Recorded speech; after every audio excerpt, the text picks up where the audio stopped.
Tout au long de ce week-end, vous allez pouvoir découvrir un documentaire de 52 minutes, écrit et réalisé par quelqu'un que vous connaissez bien. Elle s'appelle Virginie Hoffman. Elle nous en parle dans un instant de son documentaire Entre les montagnes noires.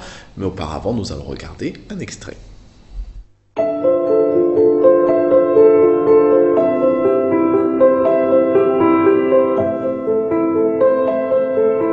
Cette petite fille qui fait ses premiers pas dans la vie, c'est moi, sous le regard bienveillant de mes parents et de mes grandes sœurs. Ce sont les belles années dans notre maison de la cité du Bois-d'Urier à l'Alain, une petite ville minière près de Douai dans le Nord. Ces années d'insouciance ne laissent rien présager de la fin d'une histoire familiale ancrée dans le charbon. Une histoire dont j'ai longtemps ignoré l'existence. Déjà tournée vers l'avenir, la petite fille que j'étais a désormais bien grandi. Et aujourd'hui, ce passé au fond des puits me ramène entre les montagnes noires.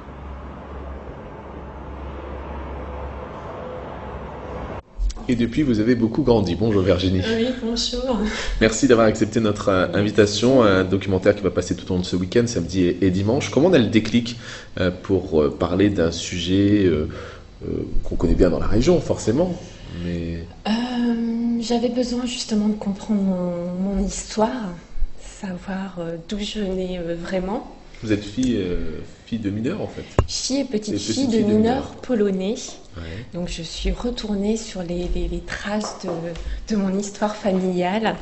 Et voilà, c'est surtout un hommage à mon père et aussi à tous ses compagnons de fortune qui sont les mineurs de fond. C'est un film d'homme qui part de ma petite histoire pour rejoindre la grande, celle qui restera.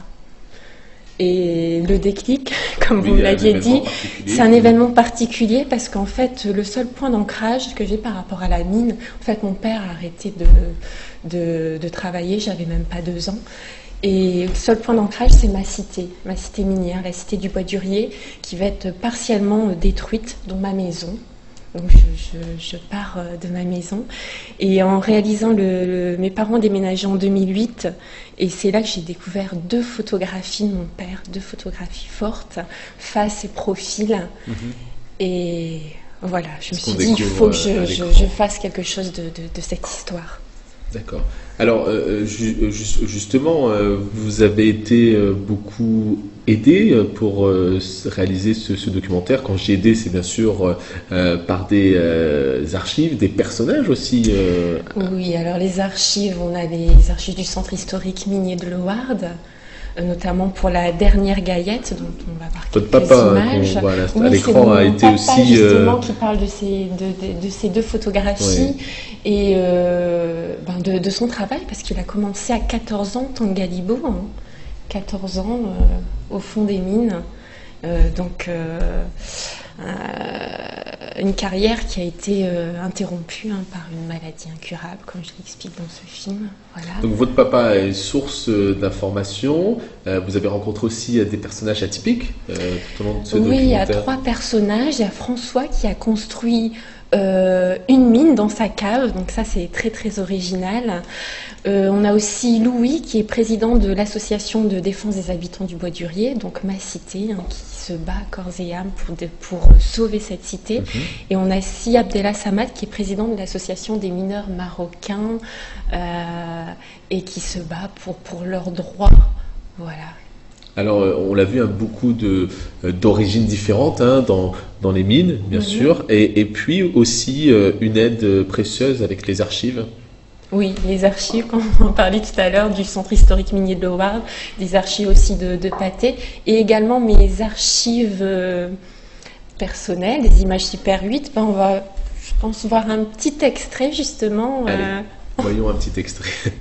Comme les derniers témoins de notre vie dans cette maison, toutes les fleurs réveillent en moi des souvenirs mitigés. Les prémices d'une vie qui côtoie la fin d'une carrière interrompue prématurément. De notre cabane en ruine, le tableau s'anime. Je revois mon père quelques décennies en arrière. Il pose fièrement avec mes sœurs et une voisine, dans ce jardin, comme un refuge reposant, familial, essentiel.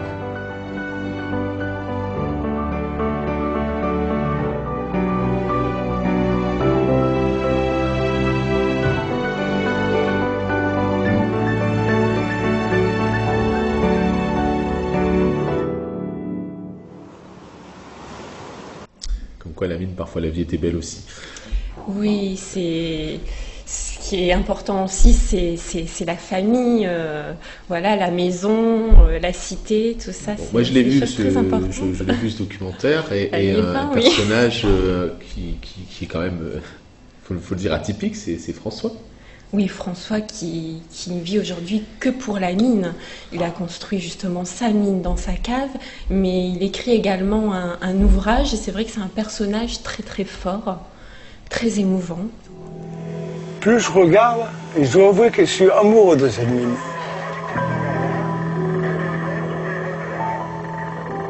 Et si les voix des mineurs s'élèvent et leurs photographies tapissent les murs, c'est pour mieux se rappeler leurs souvenirs. Car pour François, la mine, c'est avant tout une histoire d'homme. 30 ans ou 20 ans après, les visages, on s'en souvient. Et c'est ce qui est bien. C'est ce qui est bien. Il y avait une solidarité comme ça n'existe plus ailleurs.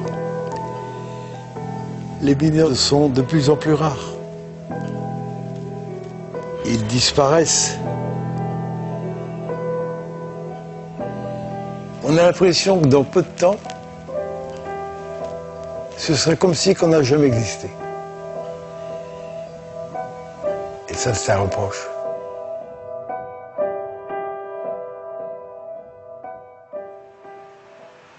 Alors, est-ce que je me trompe si je dis, parce que j'en ai vu évidemment, parce que j'ai assisté à l'avant-première Oui. de ce film. Moi, j'ai quand même envie de dire un film, on dit documentaire, mais moi j'ai vraiment envie de dire que c'est un vrai film.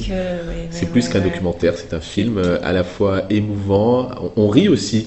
On sourit, oui. On sourit et on pleure un peu aussi. Ouais. Parce que vous, en 52 minutes, vous relatez quand même une vie de plusieurs années, finalement, et une époque pas révolue, mais pratiquement. Parce que les peu de témoignages qui restent ont tendance à disparaître aujourd'hui. Oui, j'avais vraiment envie de profiter de ces gens tant qu'ils sont encore là, parce que c'est important. Après, il est trop tard, donc voilà, c'était urgent pour moi et essentiel de faire ce film. Alors, Entre les montagnes noires sera diffusé tout au long de ce week-end, samedi et dimanche, à 18h, à 20h et à 22h, bien sûr, sur Delta TV. Film réalisé et écrit, bien sûr, par Virginie Hoffman. Merci Virginie d'être passée nous voir. J'ai coutume de toujours demander à l'invité d'avoir les quelques mots de la fin. Si vous deviez vendre votre documentaire, si vous deviez insister pour que les gens le... Je dirais que c'est un film très personnel, mais je pense que chacun peut s'y retrouver. Ça, c'est important, que ce soit par la cité, par cette solidarité, voilà, puis parler aussi des différentes origines, parce qu'on ne parle pas seulement des Polonais, mais aussi des Marocains. Et voilà, je pense que qu'un jour... cette histoire, ce sera comme une légende qu'on racontera à nos petits-enfants. Voilà. Merci beaucoup Virginie de votre gentillesse. Vivement le prochain. Je vous rappelle la diffusion de ce documentaire Entre les montagnes noires, samedi, dimanche, 18h, 20h, 22h sur Delta TV, bien sûr. Merci à Antoine Nassur pour la réalisation de cette émission. Merci à vous de votre fidélité. N'oubliez pas le www.deltatv.fr. Merci.